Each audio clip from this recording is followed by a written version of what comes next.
Hello, everyone. Are we doing some music or no introduction, Gilbert? No. Un momento, ya empezamos. Primero dejan a los alumnos y luego ya iniciamos. Ok. Siguen entrando. Okay.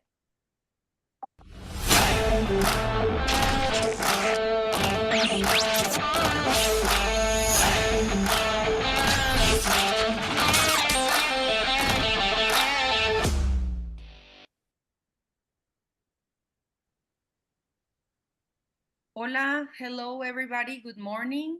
Well, today we have our master class. I'm so proud to be here with the big bosses. Yes, our big leaders. Our president, Mauricio Suleiman, and our president and chairman from the Ring Officials Committee. So happy to have you here today. We've been promoting this class a lot. Usually we have, I don't know, more or less 50 that join, but then this class has a reproduction of at least 3,000 officials that join and come to the class and everything. I want to let you know right now that we have been officials join for more than 20 to 30 countries. I don't know that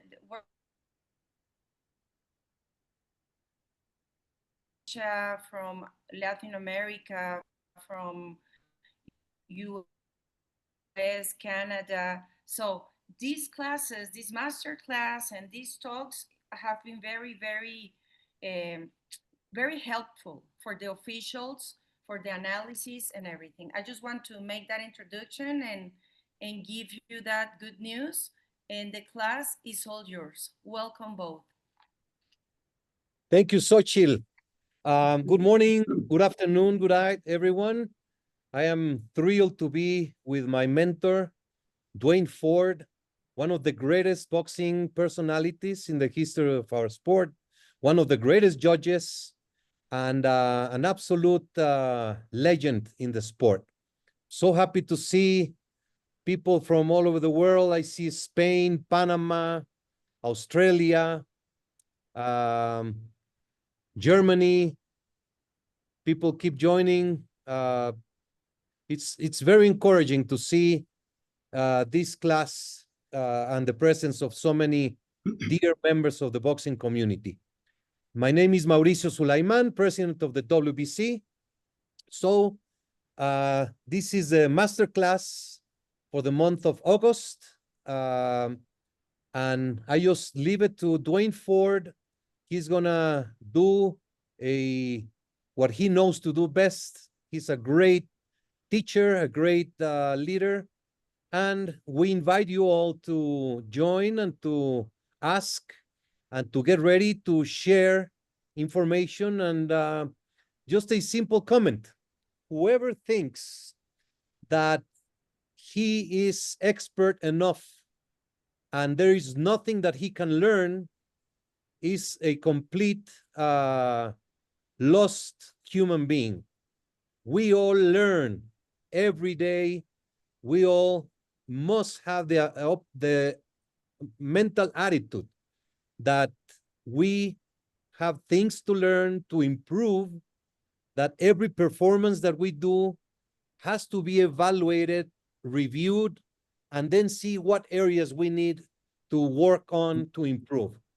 I am very proud of the WBC ring officials.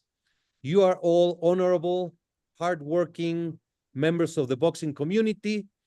But we all need to understand that we have been working to try to reach uniform thinking.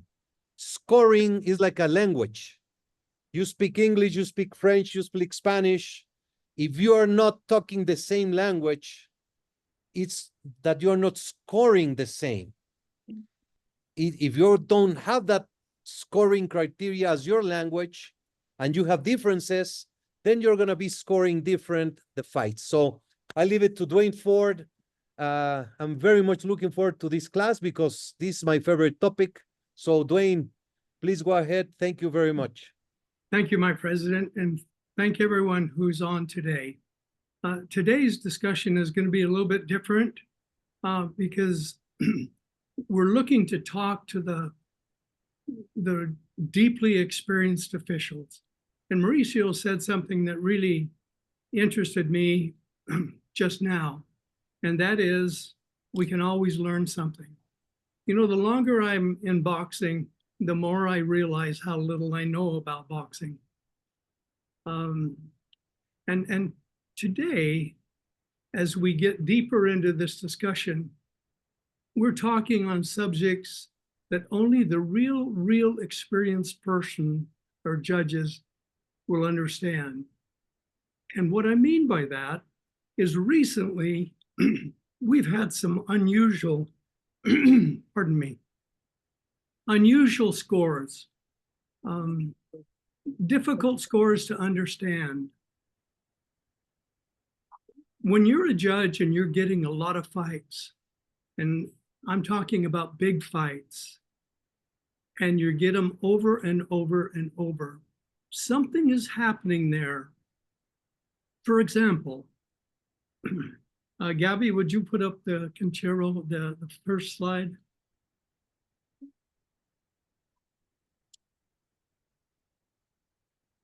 This is the total score on a fight, wherein you see a judge.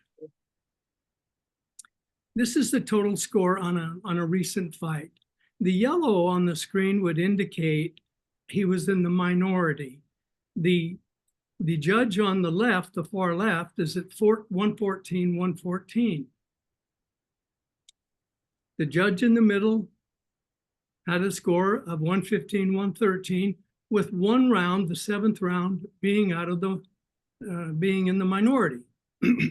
However, the judge on the right had the score 114, 114. You'll notice there's red in round 4 and round 5. What did that judge see, or what traveled through his mind to go round 4 and round 5 different than the other two? That is an anomaly to me.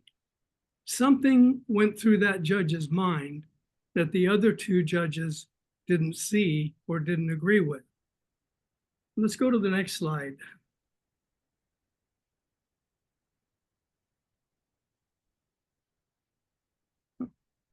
Are you with me, Gabby? The next slide.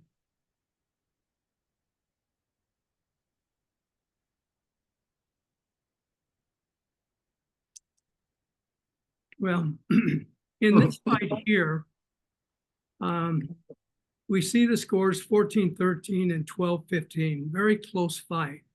But here's another anomaly wherein we have a judge who went 110, 117. Quite a disparity in the distance of this. What did that judge have in his mind that had him score so many rounds on the right side?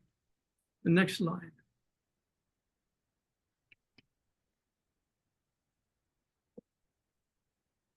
Could you raise that just a little bit? Okay, we got it. Could you raise the slide, Gabby? Para arriba, Gaby. There. Más para arriba. Well, I want you to go to Golovkin. En la de Golovsky, Gaby, la que tenías, pero más para arriba. Más para arriba. Well, maybe he doesn't have the full slide, but no, es que no se ve, Gaby. O sea, ponla bien. The judge's score on that, one judge was 15-113 one way. The other judge was 110-118 for the other side. de Golovkin, por favor. Sorry. That's okay. Sorry, pon la lámina de Golovsky, Gaby, pero bien puesta. Okay, there it is. Para arriba. Can you see the total scores, Gabby? Yes. Okay. Sí, es que no se ve en la pantalla de él. Tienes que subirle poco, por favor. Ya es todo lo que me dejo subir. Okay. Excuse me, it was on my end. So you see, what did the middle judge see that the other two judges didn't see. Now, keep in mind, we're all taught to look for effective punches. We're all taught to look for effective aggression. We're all taught to look for control, ring generalship. So what did this judge see that the other two judges didn't?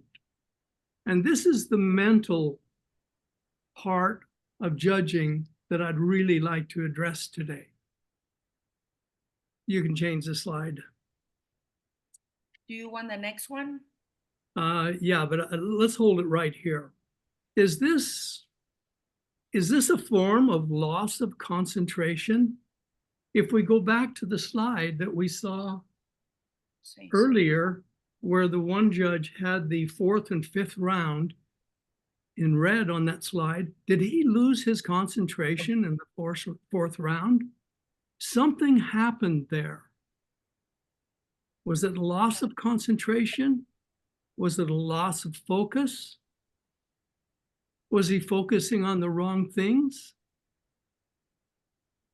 Was there outside influence? Was there a different flow to the fight in those rounds? Let me address that for a moment. What do I mean? Was there a different flow to the round?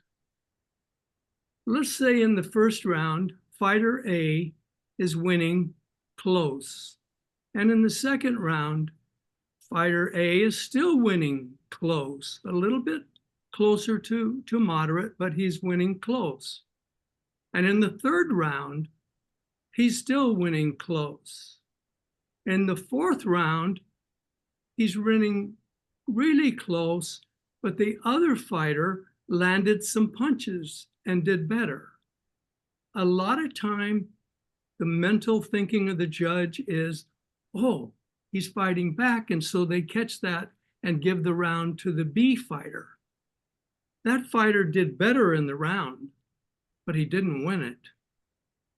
And that's what I refer to as the flow of the round. Sometimes the fighter is winning it in the same style, the same way, round after round. You see the other fighter doing a little bit better, and you have a tendency, oh, I'm getting too far out here. And so you throw the round in for him. That is the mental interruption that I'm referring to. Another situation, in the same case that I gave you, fighter A is winning round 1, round 2, round 3, round 4, fighter B lands a hard punch, and the judge moves it immediately in his favor. Whenever that happens, I suggest you use this thought. You landed a good punch, fighter B. Now prove to me it was enough to make you winning at this time. And what I mean when I say prove it to me is that that fighter has to follow up with something after he lands the hard punch, unless the other fighter is really damaged and the other fighter is really about off his feet. Then anyone can see that. But don't move it on small things. Make them prove it to you. And they'll prove it to you by stepping towards the fighter, landing a body shot, landing another right hand. But just don't move it because he's doing better, because he did better in that round, but he didn't win it. May I address a little bit, Dwayne? Yes, yours, please. Okay, what I have seen, a common mistake that judges tend to have is to try to balance, try to make up, as you just said. And the important thing is there have been so many fights, and if you have a fighter winning round 1, 2, 3, and 4, even though there are competitive rounds, but he's still winning the rounds, close maybe, but the other fighter is in the fight. Then comes round 5, and as Dwayne said, the other fighter did better, but not enough to win the round. Many times we tend, oh, let's give him one round, as a compensation for the effort of the accumulative work he has done. The key, we must understand, the judges score rounds. Judges don't score fights. Your job is to score every single round. When that bell rings, it's over, it's finished. Doesn't matter what happened before. If you carry into the next round that one fighter landed big punches in the last 10 seconds, and that sticks in your mind, and you add it to the beginning of the next round, you're making a mistake. If you try to compensate the fighter effort, you're making a mistake. So the key is we have to understand every single round is independent. By the time the bell rings to start the round, your mind has to be completely clear. Whichever method you use, the balance going up and down or numbers going up and down, you have to be completely level when the round begins. Thank you. Good points, Mauricio. And I really like the fact that you hit on, we're judging a round, we're not judging a fight. And once you judge that round and you put your scorecard in, forget about that. You have another fight sitting in front of you. Going back to earlier what I said, this is more of a deep thinking type of seminar today, wherein I'm looking at elite judges, much like if you have your favorite football team like Mauricio does, then he's so mistaken and loving the Dallas Cowboys. And their star on the team is, there's poison in that for him. Say, you can think of the star on that team. You might have a favorite baseball team, and think of the favorite player on that team. You might have a favorite basketball or soccer or football player. Think of that player right now. And that's what I'm trying to bring to you now. I'm talking to those type of people that are involved in boxing, the stars, and every one of you are stars. The WBC by far has the best training, the best officials, and the best people in it.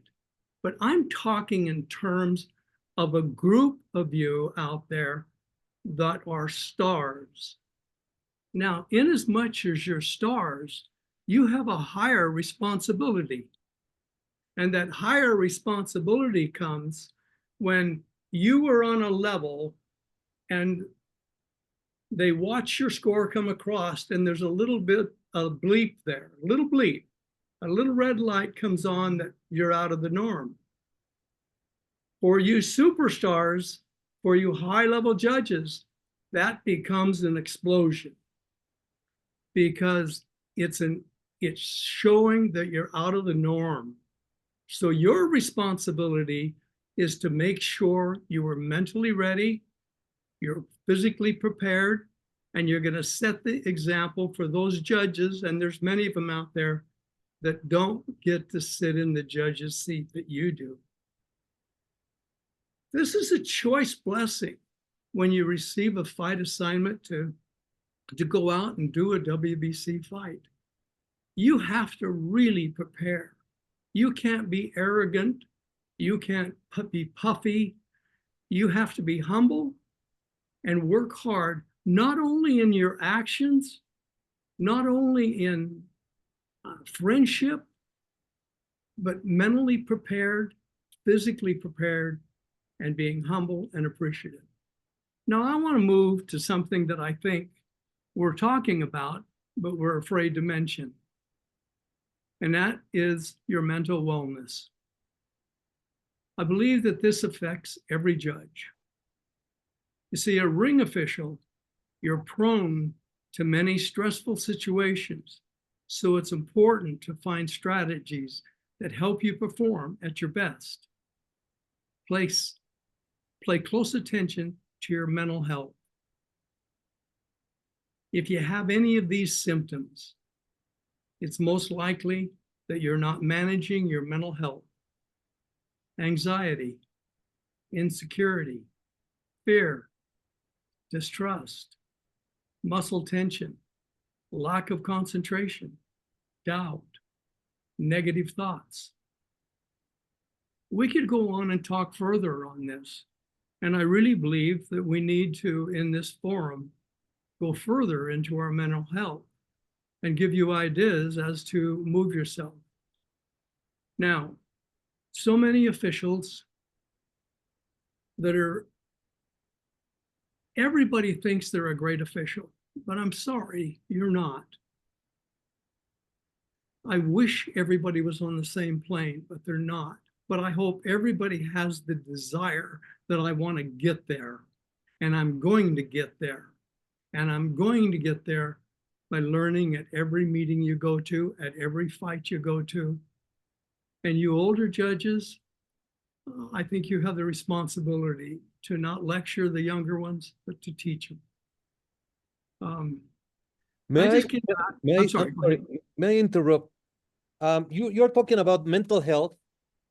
And my question is, when we all have problems, we are all human beings. And when we have mental wellness issues, we could be putting in jeopardy our performance. Is that correct? That is correct.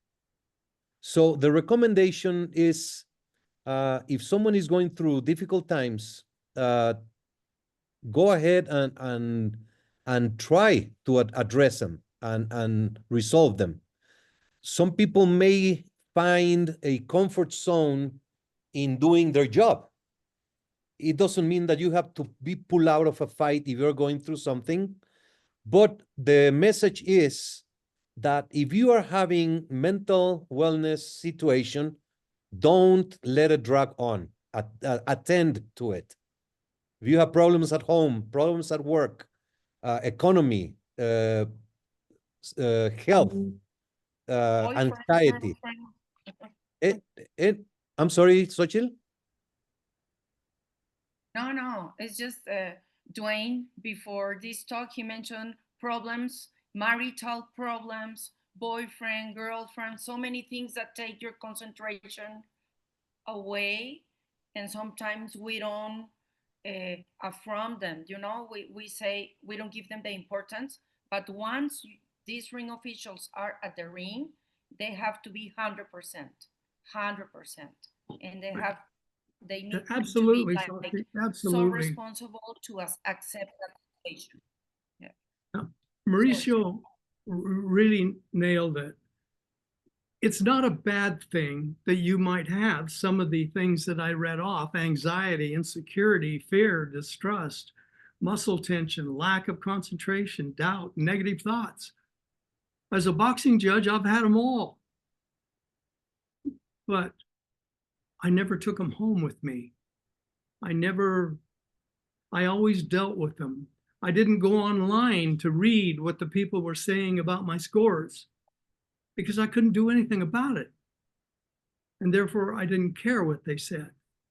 But I've seen judges who get on social media before they ever get out of the arena because they're insecure and they have unhealthy mental preparation and wellness. They must know and have validation from social media. That's not going to happen.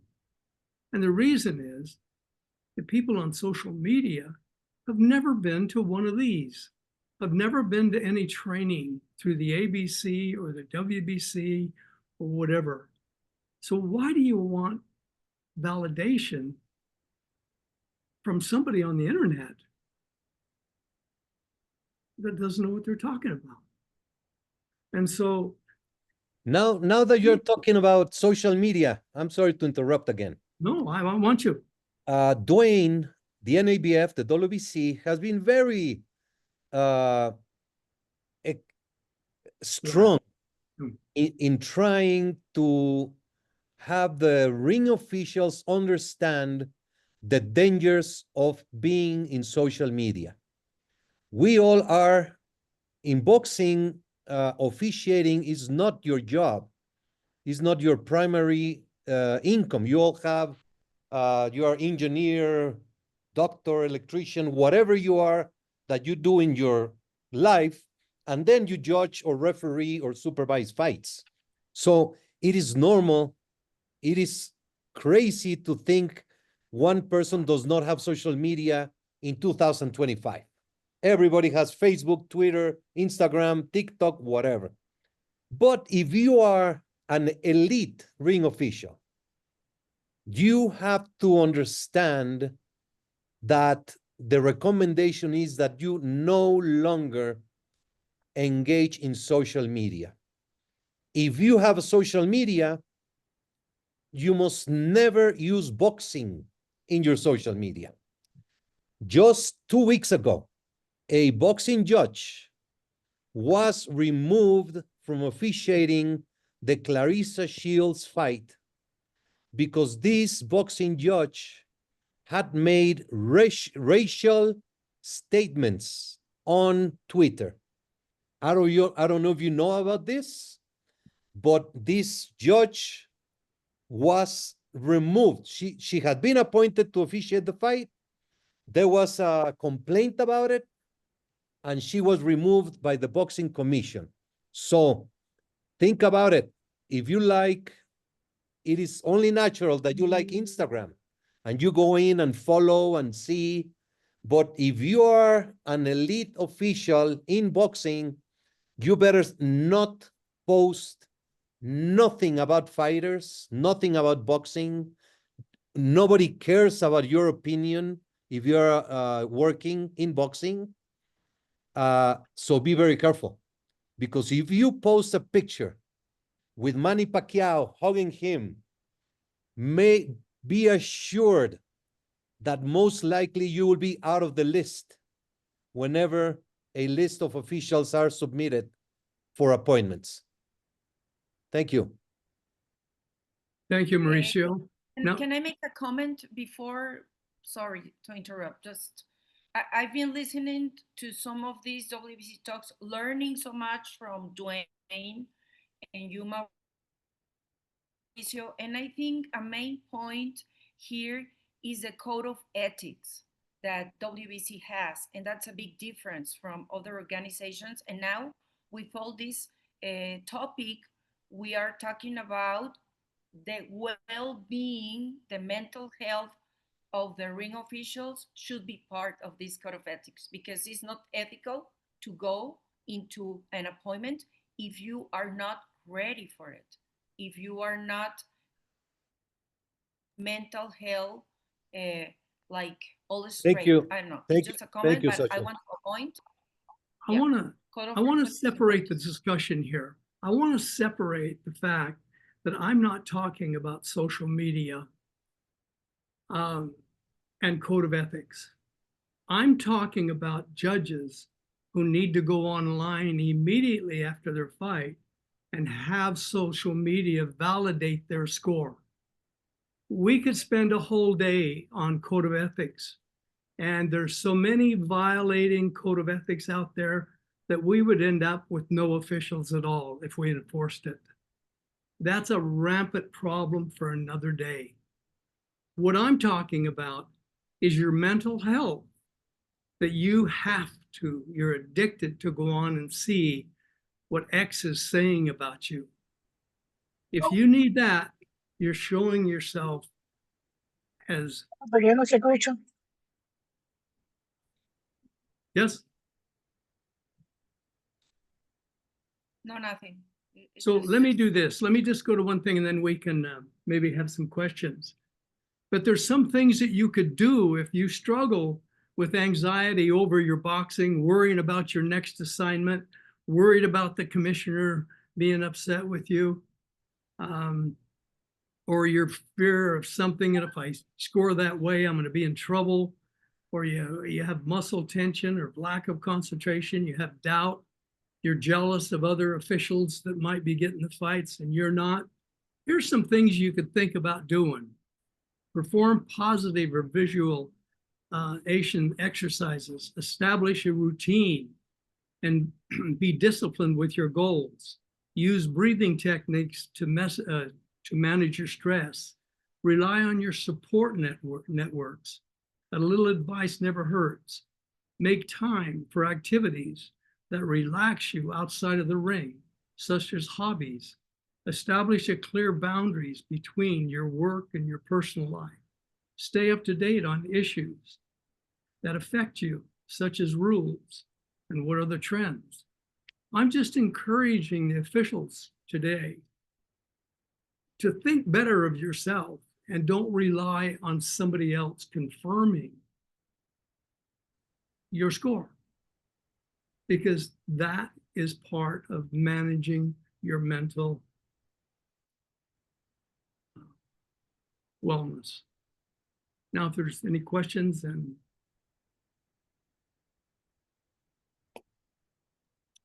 Any questions, any comments anyone may like to address? Yes, Phil. Phil Austin from Australia. Yes, good morning, Don Mauricio, and hello, Dwayne and everybody. It's probably more of a comment because one thing that struck me before was when it was brought up that elite judges have a responsibility not to be posting online, on social media about boxing events. My standpoint, and I'd be interested in your view on it, is if you want to be elite, you shouldn't be commenting either.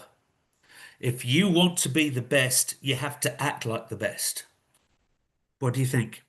well, I think Absolutely. you nailed it. If you want to be elite, and I frankly think all of you are elite, just some of you don't act it.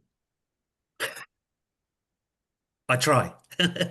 No, we're not talking today on code of ethics. We're talking about you mentally. And it's amazing that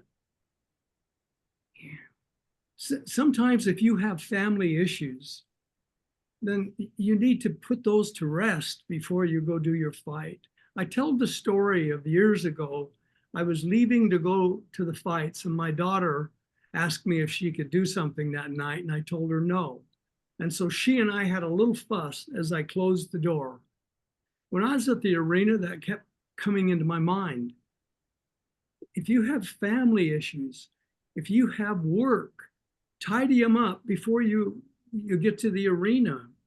Don't worry about your future assignments. If you do the best job that's in you, then you'll have other assignments. But if you let other things distract you mentally, then that's what we're trying to do. And I know there's a lot of you out there that feel this, and I'm telling you, it's okay to feel that way.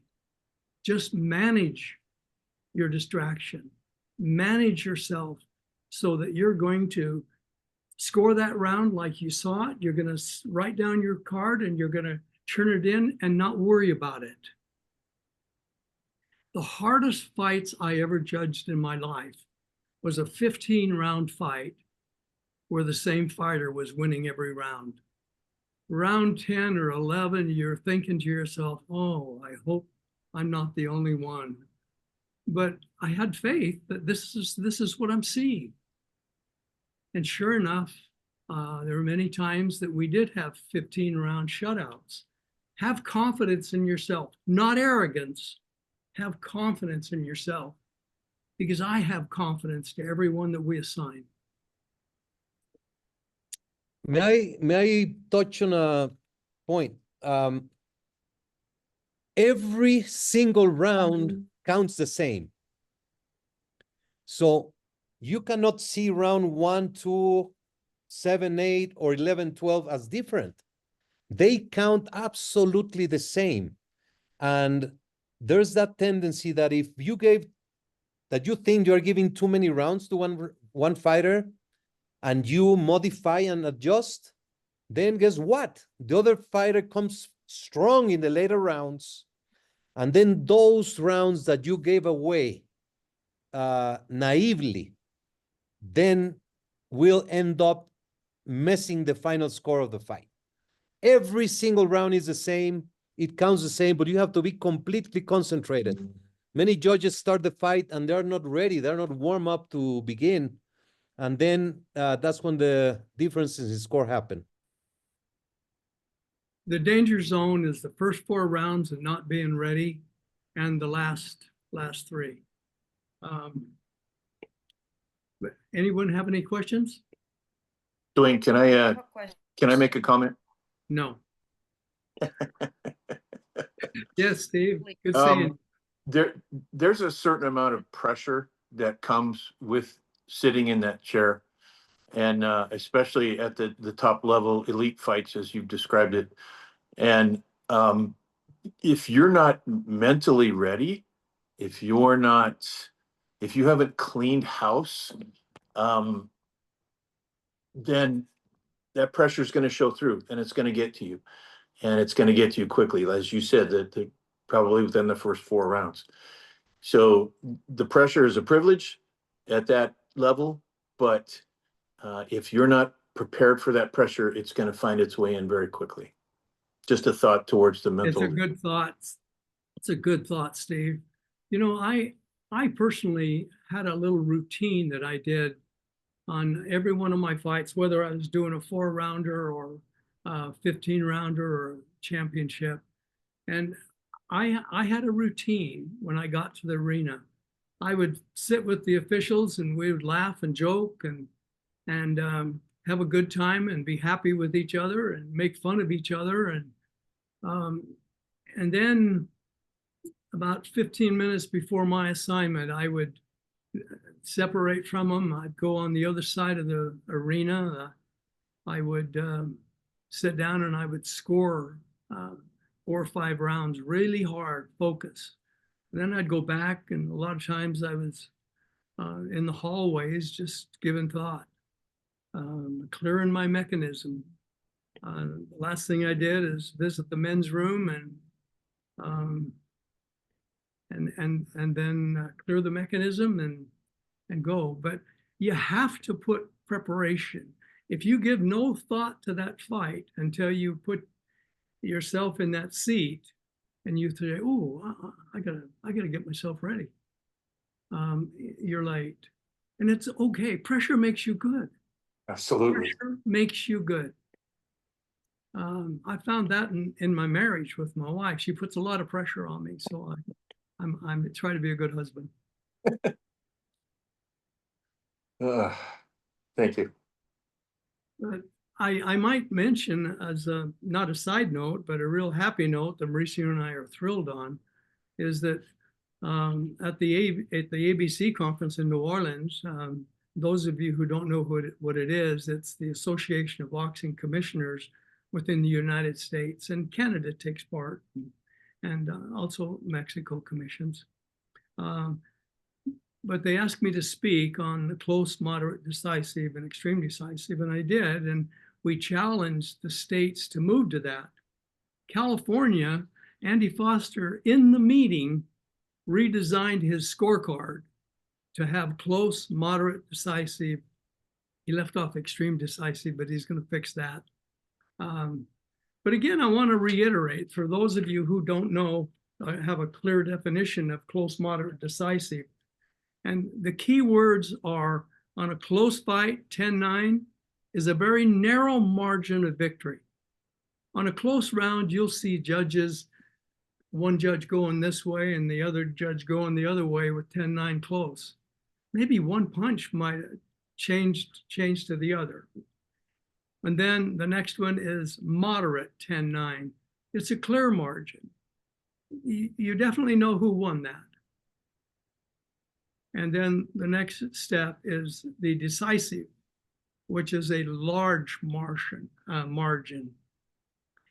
He's moved further away from that wall. He's out there deeper. And then the last one is where he's totally dominating and he's hurting the other guy. And therefore in our mental mind, we've gone to 10-8. I've had in my mind immediately went to 10-8, boom, there immediately was a knockdown that followed. So I always said to myself, oh, he confirmed it for me. But if you're at 10-8 and you're already there and you knock him down, then you got to consider that. But think of the close, moderate, decisive. I encourage you to be a better person.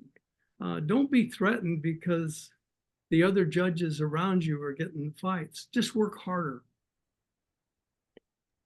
I believe Tom Millie has a question. Yeah, thanks for having us and thanks for putting on the seminar. It's nice. In Nebraska, we've been using the WBC scorecards for 2.5 years, I think, since they came out, but I'm literally the only one that ever fills it out. And nothing against my fellow judges, and I believe we have them in Iowa now as well. But I think the commissioners need to come down and talk to the judges pre-fight and stress that it's important to use those if they're going to be using those scorecards. Because it's frustrating for me when I want to talk to the other officials after the fight, and like I'll say, hey, round 9, that was a pretty close fight. How did you see it? Things like that. I know you can only control what you do, but if we do send those cards to all the commissions in the country and around the world, I think those commissioners need to make sure that the judges are actually following through, and maybe even in the post-fight, going over those and making sure those are filled out. Again, it's just a comment I thought I would make. Tom, that was really addressed at the ABC when I spoke, because I spoke to all the commissioners from the states. And I started by saying, if you have doubt in your officials, if you want to improve your officials, if you want to make them more accountable, if you want to give them confidence, then use the close, moderate, decisive. And there were a number of states that come up and thanked us that we're going in that way. I will say this much. At the Grand Prix in Saudi, where Mauricio will be going tomorrow, there are 8-round fights or 6-round, Mauricio? I'm not sure. Six, okay. That if there's a draw, they're using the close, moderate, decisive by giving a weight to the close moderates. For example, close would be 1 point, moderate would be 2, and decisive would be 3. And so at the end of the fight, if it's a draw, they just look at those weights and declares the winner. If Pacquiao Barreras used the close, moderate, and weighted them, we would have had a winner. And all of the fights are draws, we would have had a winner. So things change, and new things are happening. Keep your minds open, and thanks for listening to me. I hope you're not bored too much, but good luck, and work on your mental health and find something that relieves you from that pressure of sitting there, Steve. Can we put in the screen the scorecard, please, Xochitl? La tarjeta, por favor. La tarjeta de puntuación, Gaby. This is it has been a priority, will continue to be a priority for the WBC to continue working on the scorecard and the system. 96% of all rounds worldwide are scored 10-9.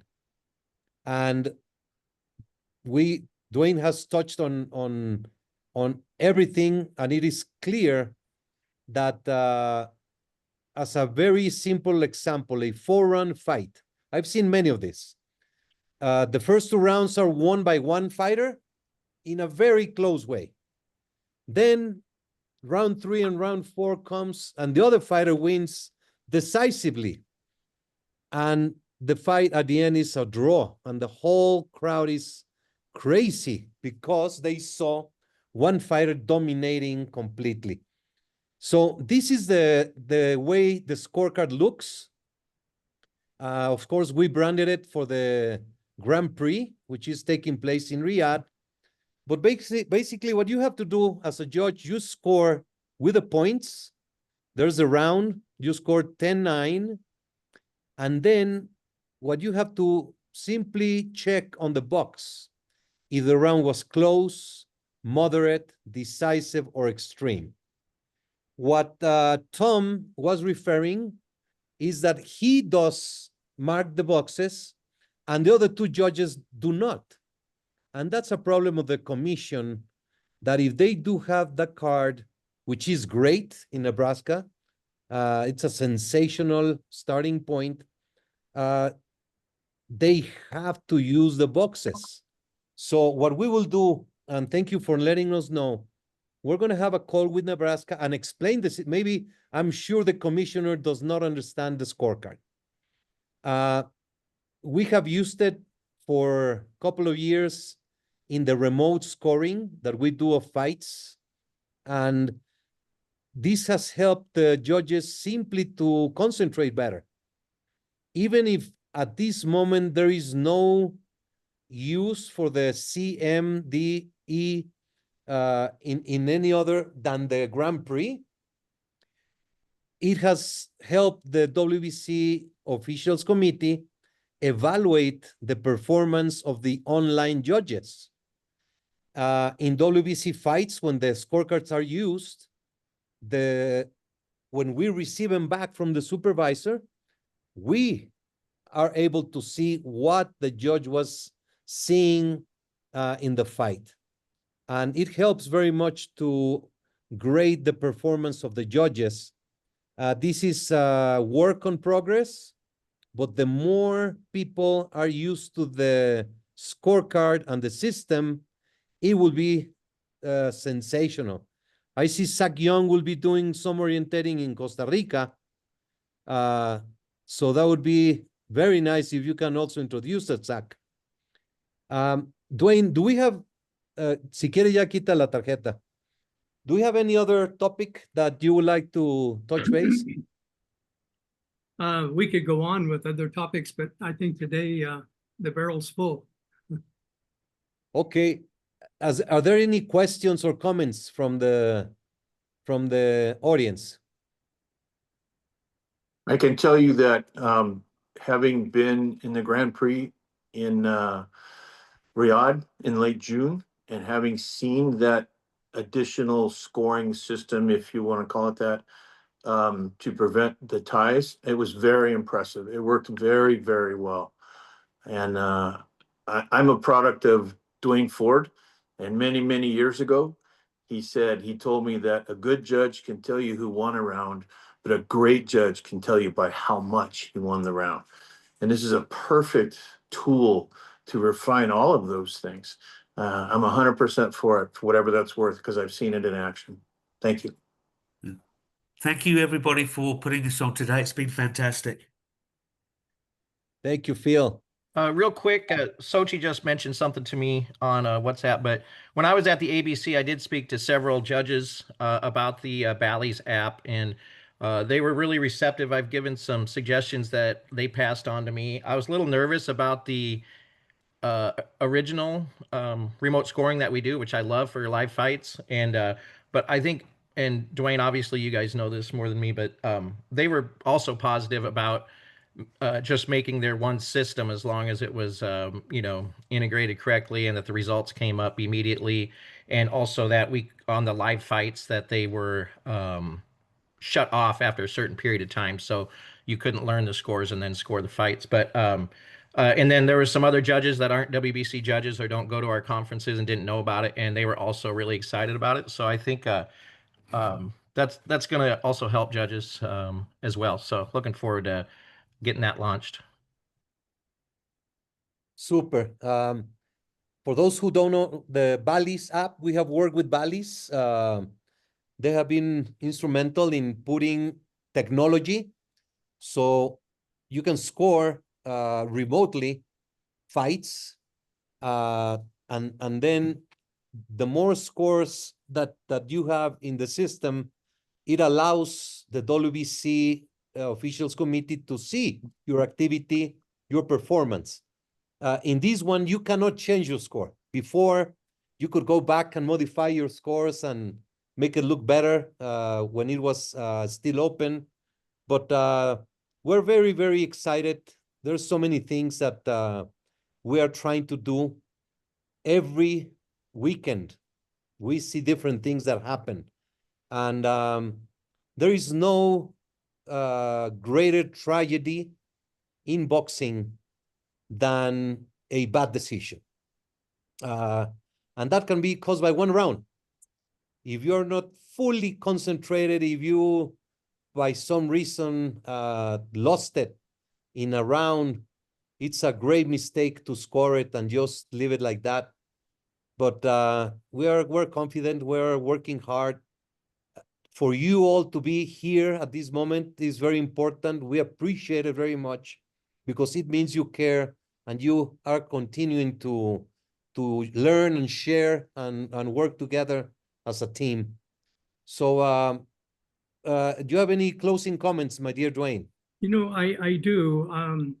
I think our next meeting is September 3rd, unless we have to move it there. And I'd like to be talking about knockdowns and what is effectiveness in punches and aggression. And then if there's any other subjects that the people out there want to hear from, then I'd suggest that they send an email to Soshi or me. You get enough emails, Mauricio, so we won't ask them to send them to you. So, but if you do have any subjects that you would like to hear about, send me a note, send Soshi a note. But I just appreciate you for taking the time and the opportunity that we could sit down together. Thank you. Everybody stay well and stay safe. Thank you so Thanks, much. Dwayne. God bless everyone. Have a great weekend. And we'll see you in 1 month, if not before. All the best. Thank you. Thank you. Thank you, everybody. Thank you. Thank you. En Arabia Saudita, Julio.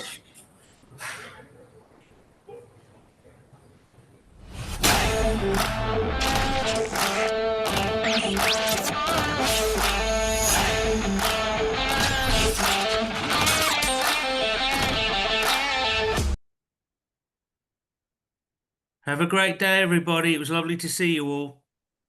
Bye-bye. Down on there. Bye-bye.